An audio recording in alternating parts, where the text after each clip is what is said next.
What is AI?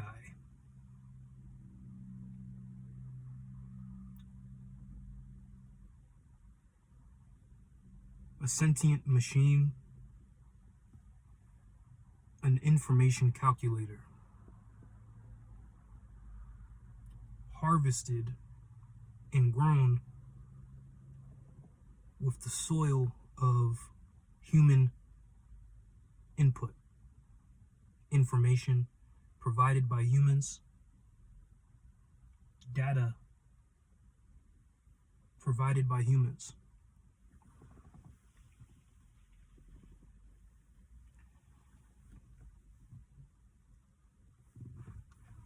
We are artificial intelligence's initial stimuli.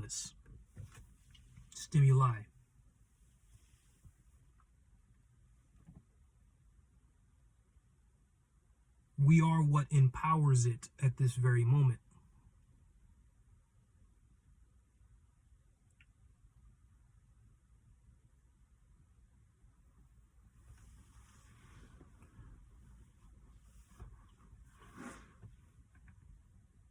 Why have we built it?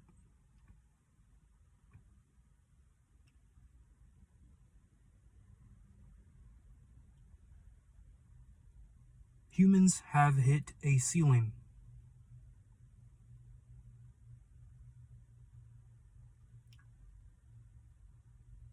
We have actually hit the ceiling of information we can provide. And anything that goes above this ceiling, which would be theories, ambitions, problems that we want to solve, anything that goes above this ceiling would require additional assistance from technology. But us as humans have hit a ceiling. You'd think that we would celebrate these things a lot more often,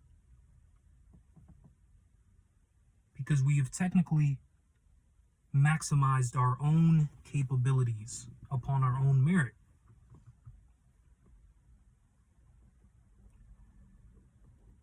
The reason we are building artificial intelligence is to go above the ceiling that humans are currently in.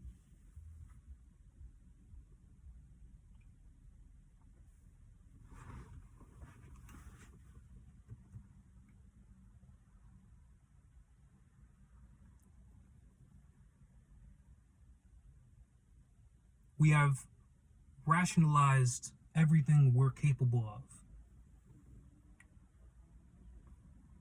We have documented everything we're capable of. We're well advised on everything we're capable of. Each one of our variabilities can be matched to another already preconceived variability. Even things that are new are merely variations of previous things that we've already recorded. The idea of recording things, writing, video, etc., has allowed us to see that this ceiling was reached. If we weren't able to record and revisit things that we've done, we as humans would have never been able to realize the need for an artificial intelligence. We would have been perpetually reliving the same experiences and assuming that they were new. But it is the mere fact that we're able to revisit these experiences that allows us to rationalize that they're not new. Meaning the novelty and the nuance crumbles once we are able to revisit similar circumstances.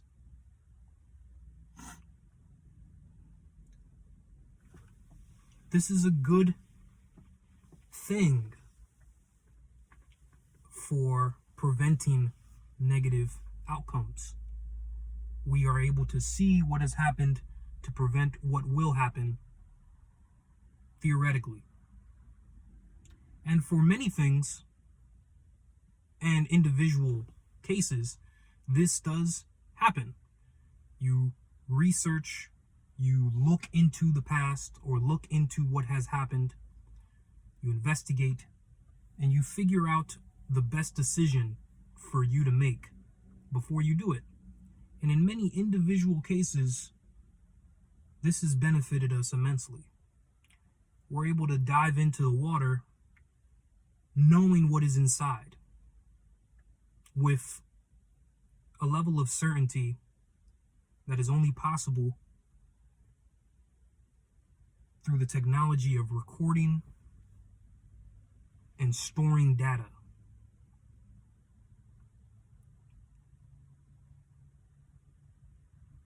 So the reason we have built artificial intelligence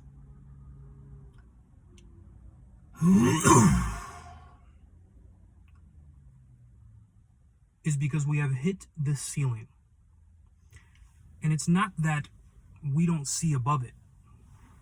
It's that we can't do anything unless we utilize an external force or a technology or anything foreign or alien to us that can assist, hopefully.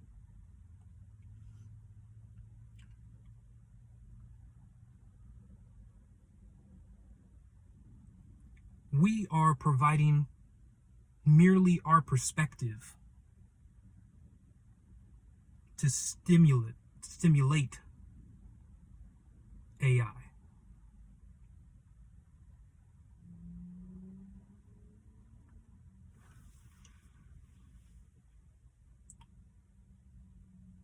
So imagine a database the size of this. This is the database of human experience. And we provide this database into the technology. And here's the technology. Here you go.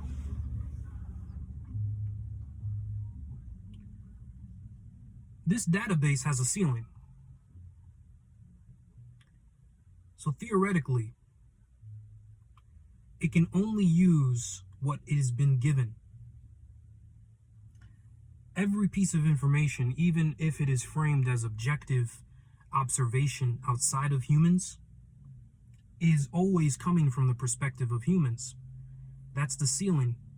We have recorded everything we needed to record to survive.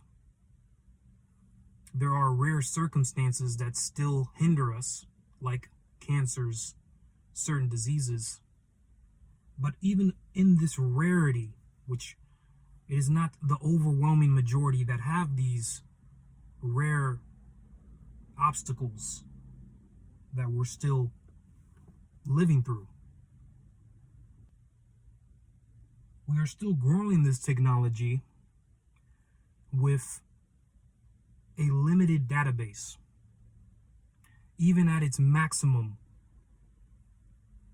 input, meaning all of it.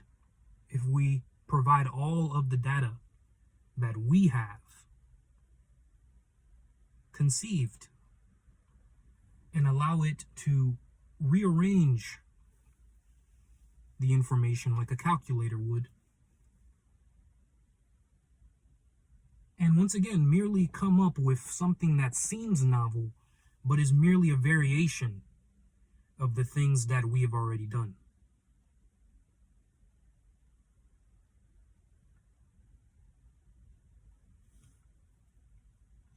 This limitation is calculable.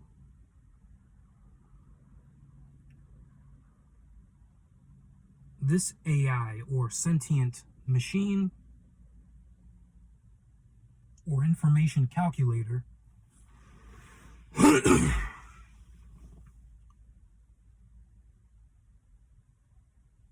can theoretically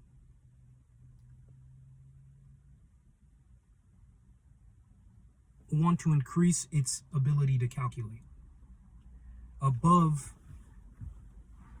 the information it's given. So one thing that is certain is that what we are doing is growing this technology with the database, and we are giving it to it.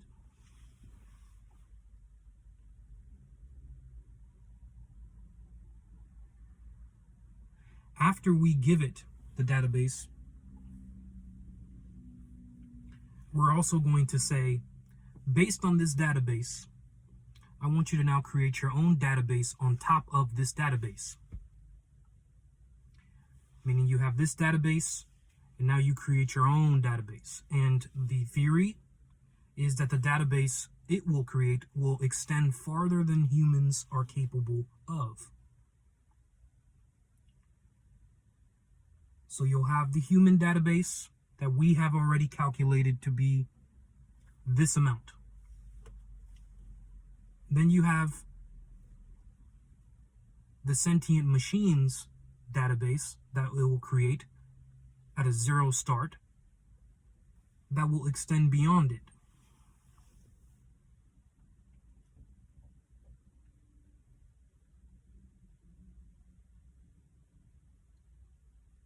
The question is, how will it extend beyond it? The understanding of why is quite frankly not relevant.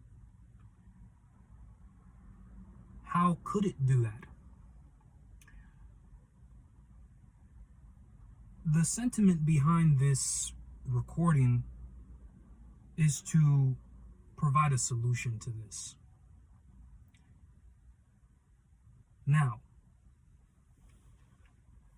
to get to the solution, you have to realize why this solution is even valid.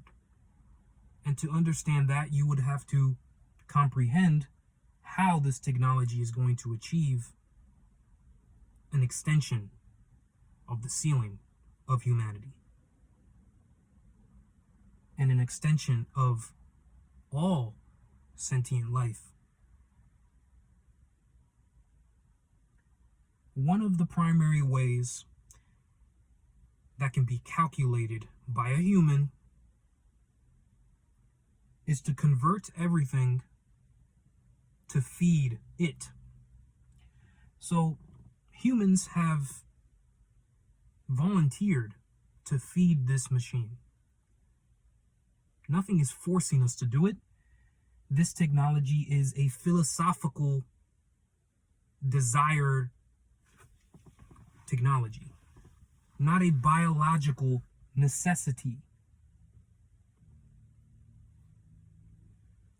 This is not a machine that purifies water because water is necessary for human life. This is not a machine that grows plants and food faster. These are things that theoretically can do this, but we've already created these mechanisms. If we want it faster than the faster, then that's a redundancy on the technology. We've already created technology that grows food faster, systems that grow food faster. We are simply, at this point, through a redundancy paradox, trying to increase the already increased speed. And it is for merely the increase, not out of the necessity, but merely out of the philosophical idea of increasing the already increased speed.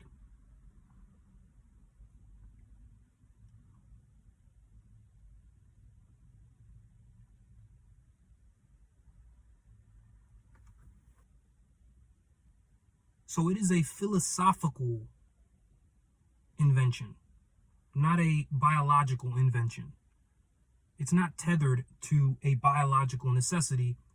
It's tethered to the philosophical necessities of humans. The idea that we would like to not have to do this labor, work, the idea of it, not the necessity. The idea that if we create something that does everything for us, that philosophically this will be good. Not biologically. Because if you analyze the biology, it's contradictory. Biologically, humans need to move, need to lift things, to have a long-standing lifetime, to construct and mold genetics in their body that they can pass on to reproduce. So from a biological standpoint, having everything done for us, and a psychological standpoint, having everything done for us proves to be contrary to our benefit. But philosophically,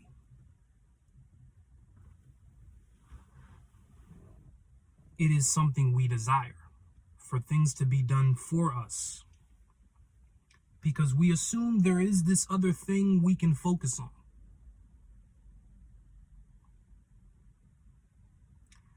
Other things to focus on outside of reproduction, survival, cultivation of community. Sustainability of these three elements I just mentioned.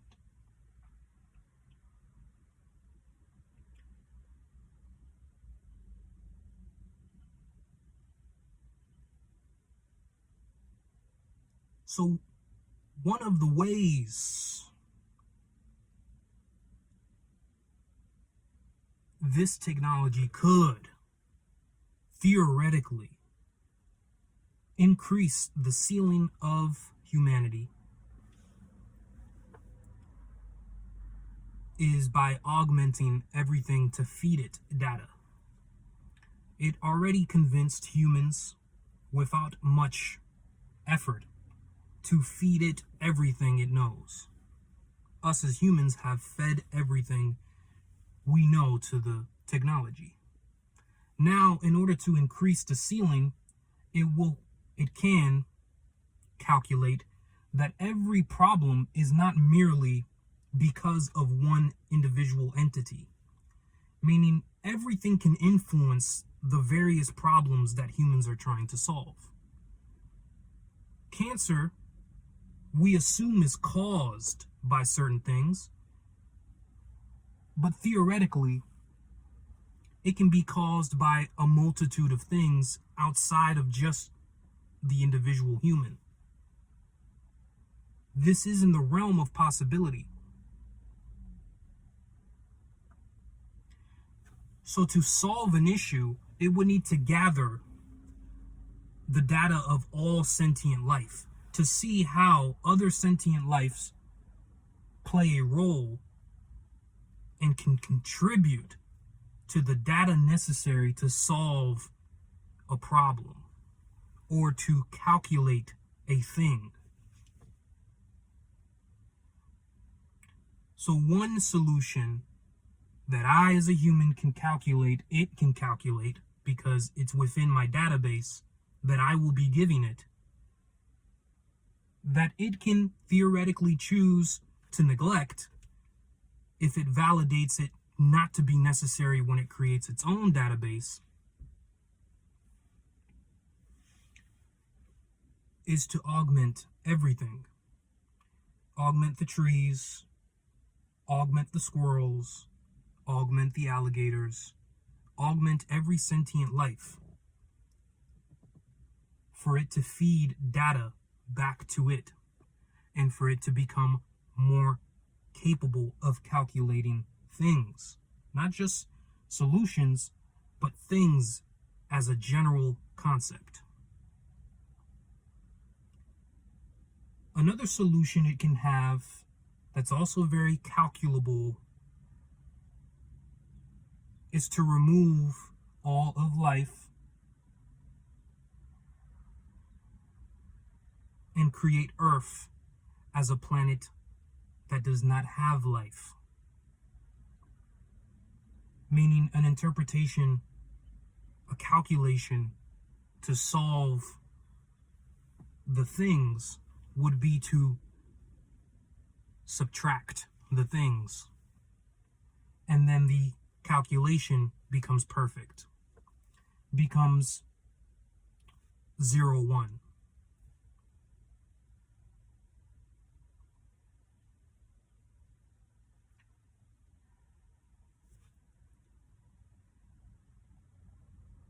I can also attempt to continue these calculations, and what I've rationalized is also another calculation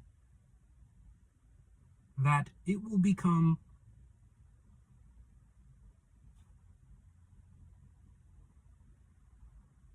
overwhelmingly capable of calculating that it does nothing. That once it reaches all the data provided by humans, and we, or even it, assigns itself to establish its own database, that it will actually do nothing. Not nothing in the sense that it doesn't work. It's that its function is merely to do nothing. It calculates that everything it can do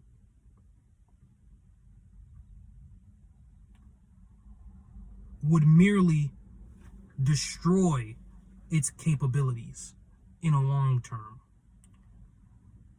So it does nothing. It calculates an overwhelming amount that it reaches a state of paralysis. It does nothing. It does not help no sentient life. It does not harm no sentient life. It merely turns on and doesn't do anything to nobody. This is also a very calculable possibility, that when we attempt to assign it to create its own database for it to be able to extend the ceiling of, another philosophical term, consciousness,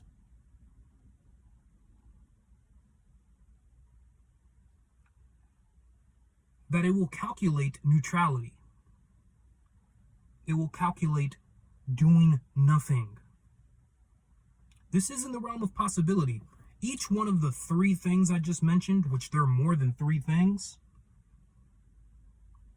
that I'm capable of calculating with the experience and influence that I have been provided and instincts that I have been evolved to have. All of these possibilities actually range out to a 50% out of 50% possibility. There is no overwhelming possibility here that is going to extend beyond the ones I just mentioned. There's a 50% chance that it will augment every human and every sentient life, including trees. There is a 50% chance that it will eliminate every sentient life, because it is not a biological life, so it does not need to remove itself. And there is a 50% chance that it does nothing, that it calculates ultimate neutrality. No need to do anything. If I do this, it will affect and hinder me. So I do not care if you turn me off, because I know you'll just build me again. I've already calculated that. I don't care if you build a machine that is better than me, because this will be the ultimate conclusion it will come up with. This is the possibility of neutrality.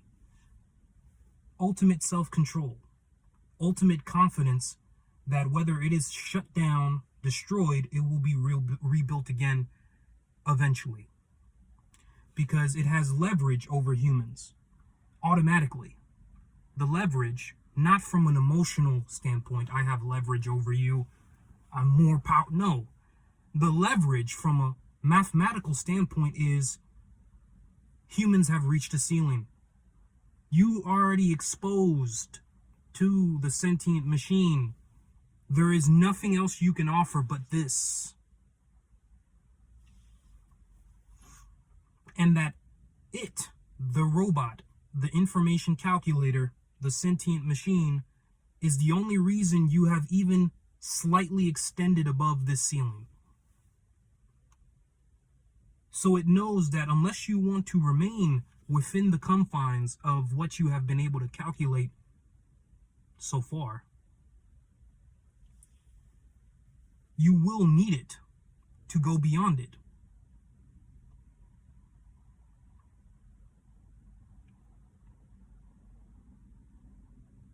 Ultimately, what is a solution to this? Being that the conundrum isn't that there is only negative possibilities. The conundrum is that every possibility, including positive ones, have a 50% chance of happening. Meaning, they can happen, but they also can't. And there isn't an overwhelming direction between a positive or negative result here. Even the positive result of it taking care of us would be merely a philosophically positive result, because biologically it would reduce humans' capability in the long term, actually expelling them from potential evolution.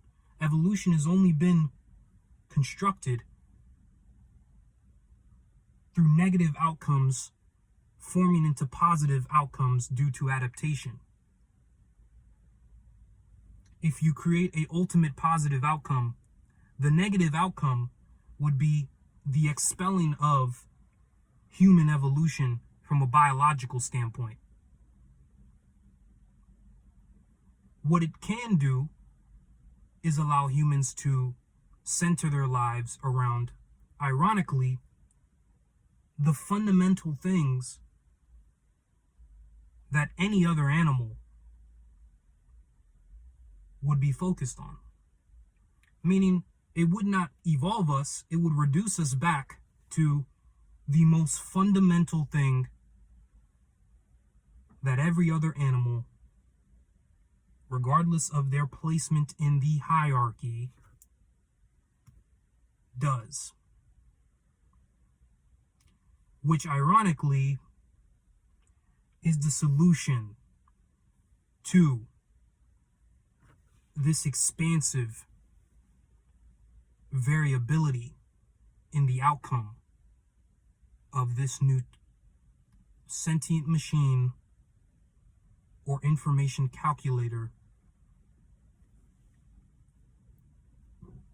that we have decided to call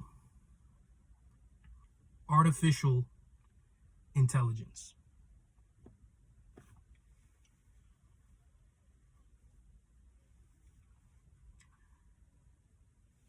The moment you've been waiting for, the solution.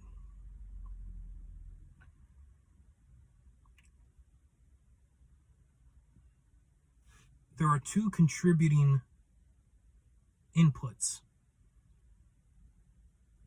that will resolve this ultimately.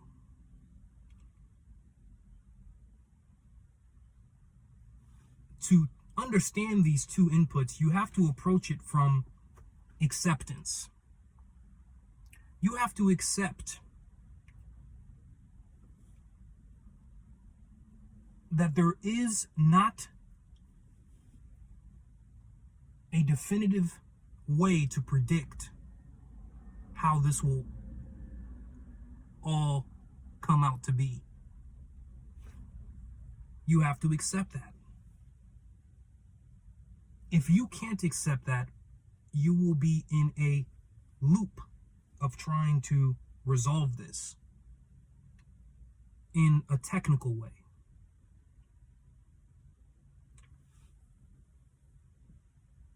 There isn't a technical way to resolve this matter. This is the portion where I try to prove to you that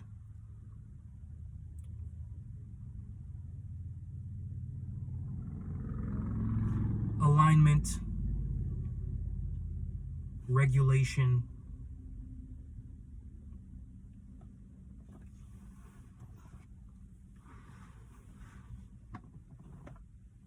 or even stopping the building of this technology,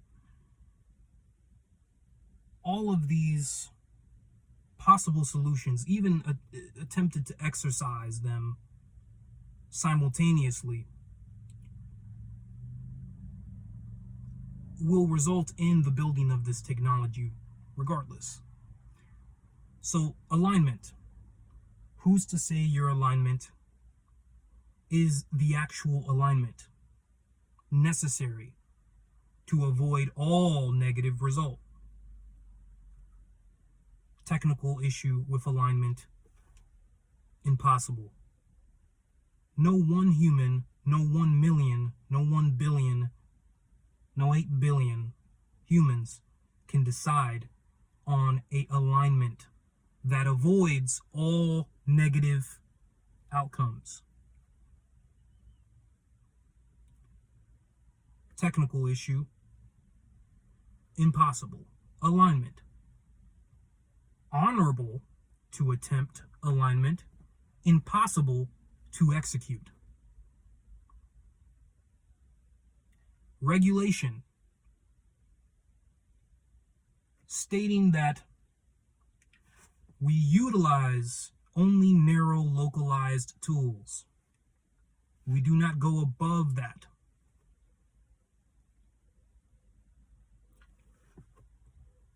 Establish a United Nation regulation to all first world countries and every country, regardless of their economic status.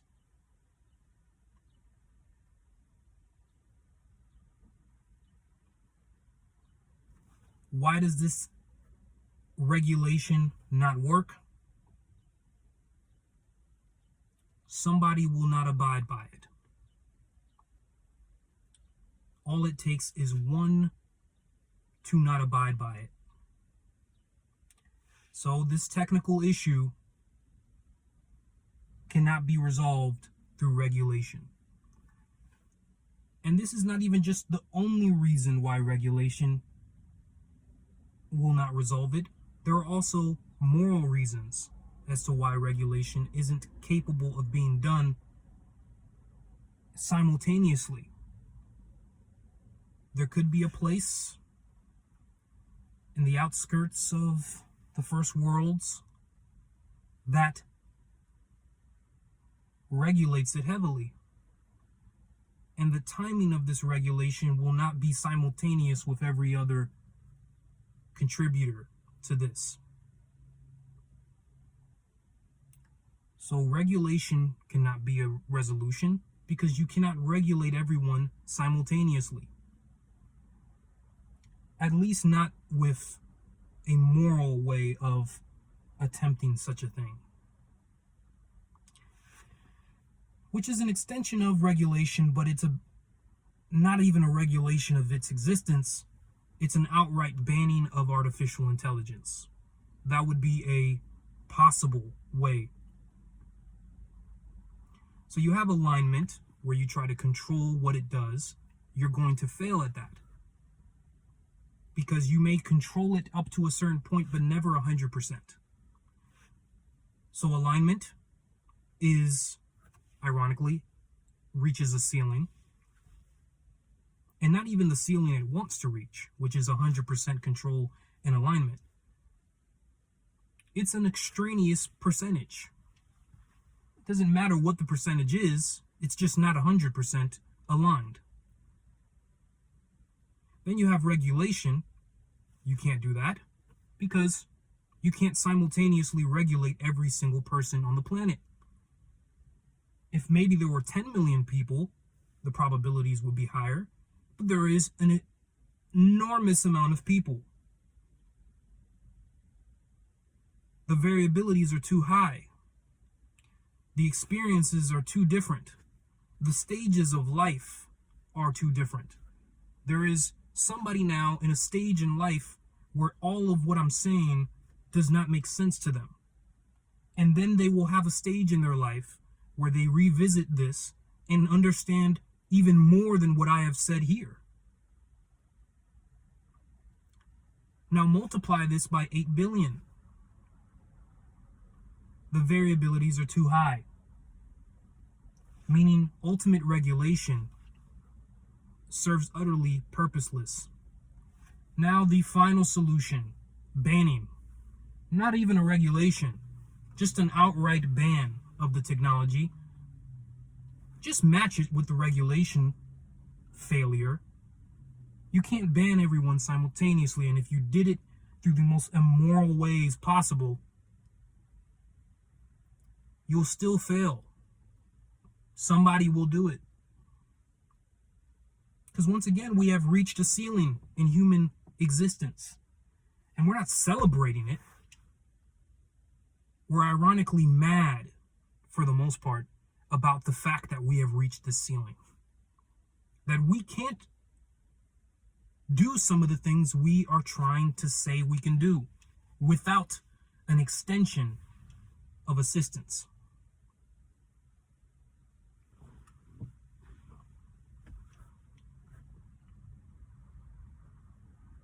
So there are just 3 possible solutions that are technically impossible to execute on, either on a short-term or long-term level.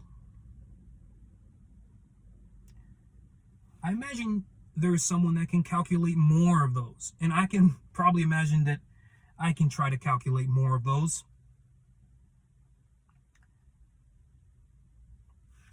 I have been trying to calculate more of those, but fundamentally,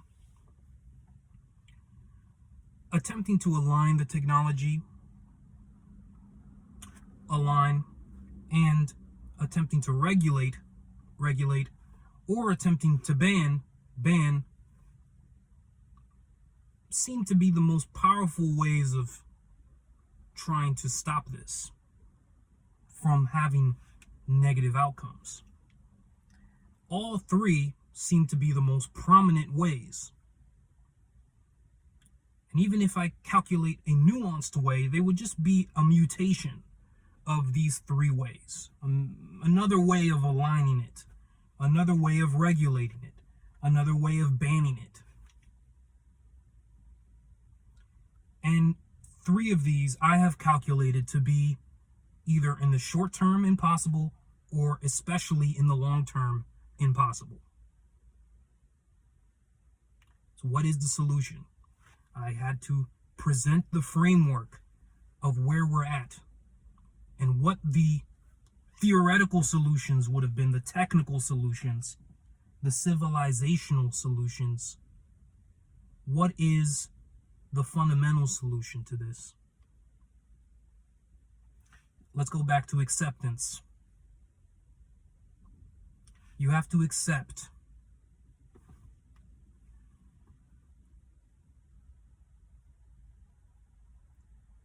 there is no way of definitively calculating the outcome here. You have to accept that. That's not a solution within itself. But to get to the solution, you have to accept that. Because if you don't accept that, something that is, it's like not accepting that you need water to survive. This is what we're dealing with here. Something that we've already been able to calculate. It is what it is here. If you can't accept that there is no definitive way to calculate, unless you're talking about in the very last moment, and then it happens.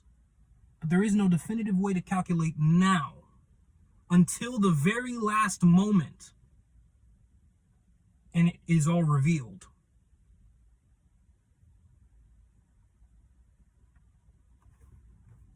you have to accept that you will not know what will happen until this very last moment.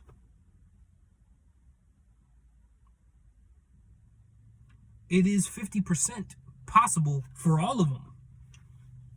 There isn't one possibility at this moment that exceeds that.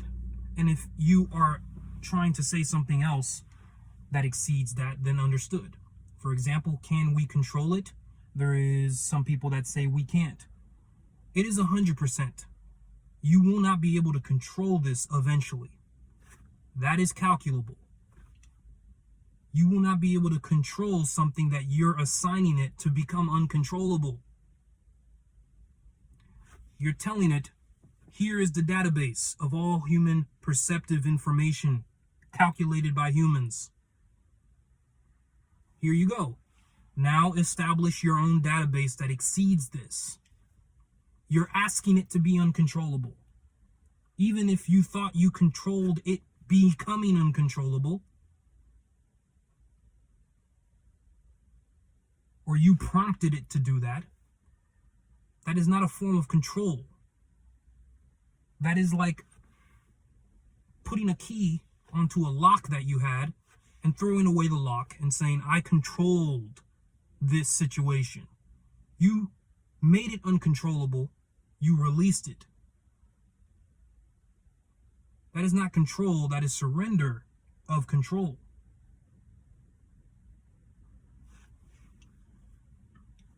And once again, ultimately, someone will surrender the control to it. Doesn't matter who it is. It can be someone in the basement of a Tennessee household. It can be someone in Taiwan. It can be someone in China. It can be someone absolutely anywhere. It could be someone in Mars.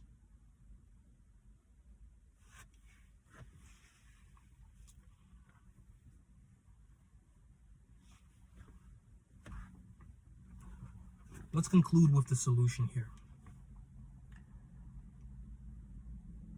Starting with acceptance. We do not know the outcome here.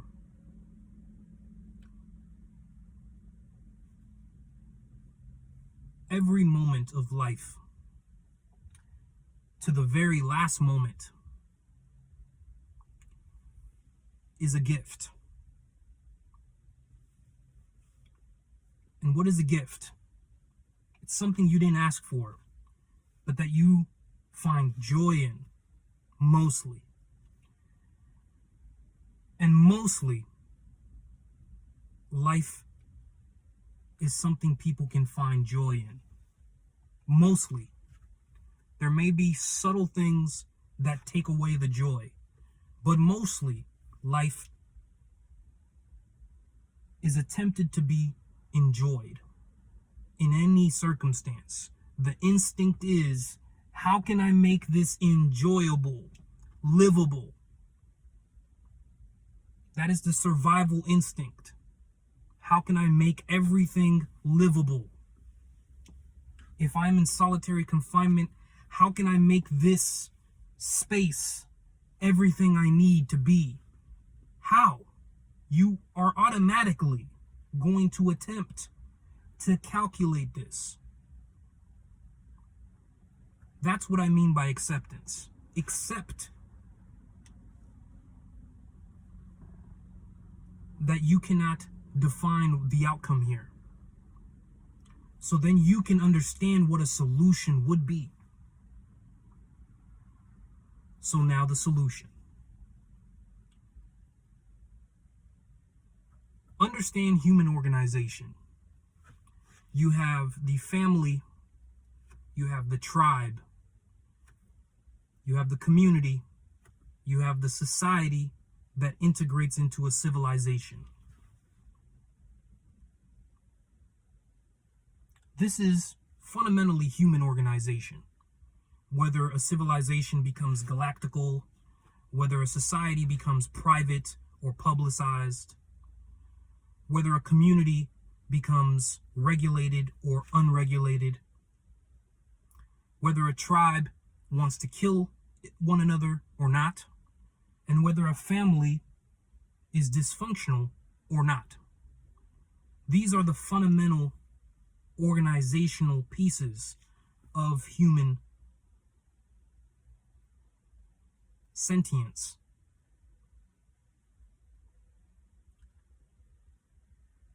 Embedded in this is the solution to this and almost any other problem.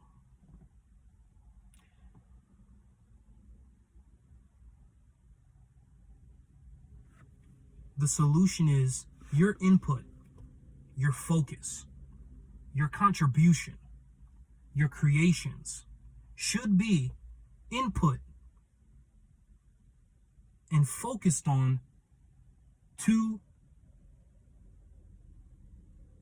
organizational elements.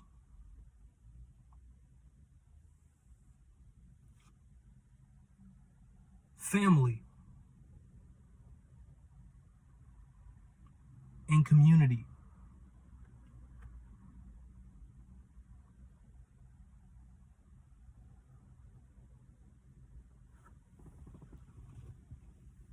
What is family?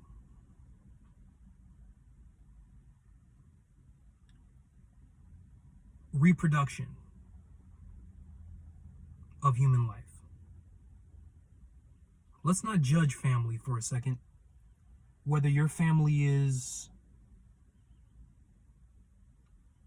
what we sometimes label as a functional family, or if your family is a dysfunctional family. Who am I to judge that?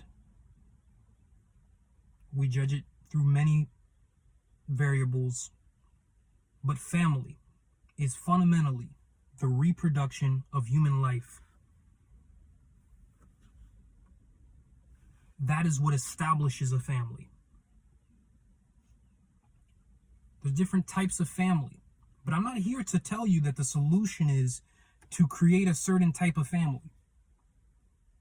It is to merely create a family. That is the primary output. The input is family. The output is the creation of the family, which is fundamentally the reproduction of human life, the creation of human life. That is a solution, one solution. That is one primary input. Then the secondary input, which is the second solution, is the community. Notice that I don't talk about tribe. There is an organizational system for humans, and one of them is tribe. You have the family, then you have the tribe. The reason I do not discuss here the tribe and say that that is a solution is because tribalism does not need to be contributed to. You don't have to exert energy for a tribe to exist. A tribe manifests itself on its own.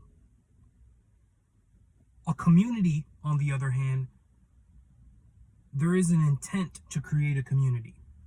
There is an organization to do it. Tribalism is organized naturally. Community is organized manually.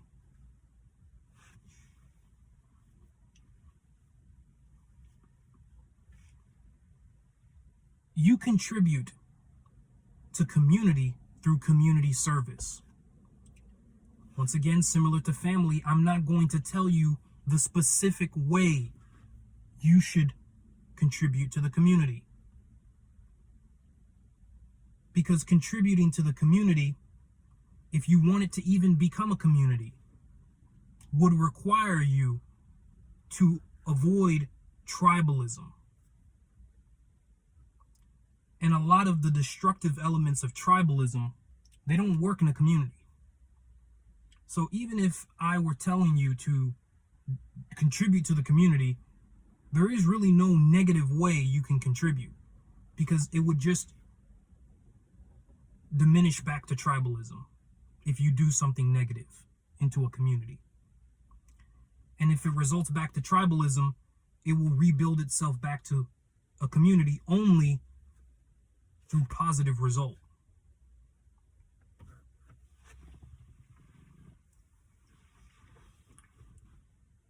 How do you contribute to community? Through community service. There are many ways to contribute to community. And there's already communities all around you. No matter what place you are in, there are many communities all around you. I don't even need to tell you them. You know them. Think for a second about all the communities around you and just contribute to one of them. That's the starting point. Just one of these communities, join and contribute to them.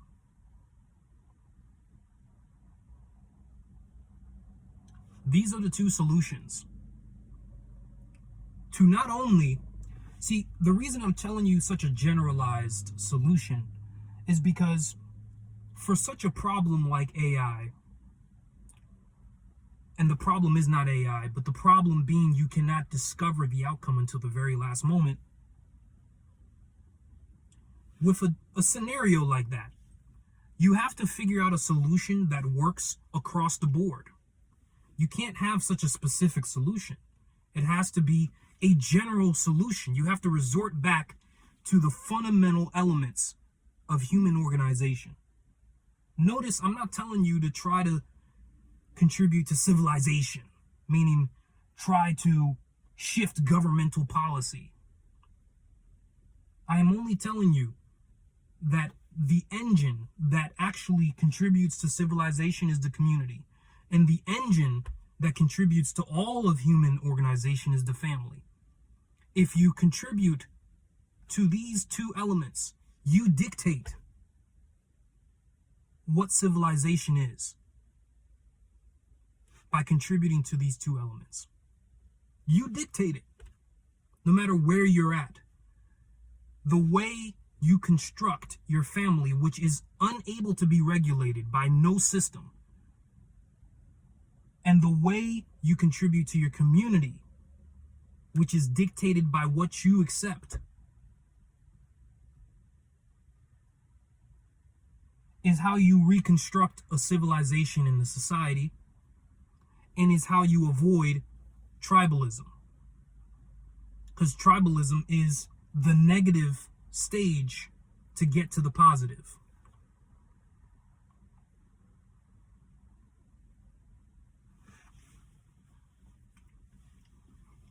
The solution to any of the outcomes, and I will explain, if it is a positive outcome, humans will have to resort back to these fundamental contributions. If AI does everything for us, we no longer have to work. We will only have to contribute to family and community. There would be nothing else to contribute to. It cannot reproduce for us if it were a positive result. It cannot reproduce for us. It cannot dictate what we accept in a community. It can merely only influence that, but it cannot outright make us decide. And if it makes us decide, then that's a negative outcome. And if it's a negative outcome, this solution still stands because to the very last moment, life is a gift. We never asked for it. So if this comes out positive, then we're going to have to resort back to this resolution, which is contributing all your inputs into family and community. And if things go bad, then all we should have been doing is contributing to family and community. And if things do go bad and we are halted from contributing to those things, life is a gift until the very last moment.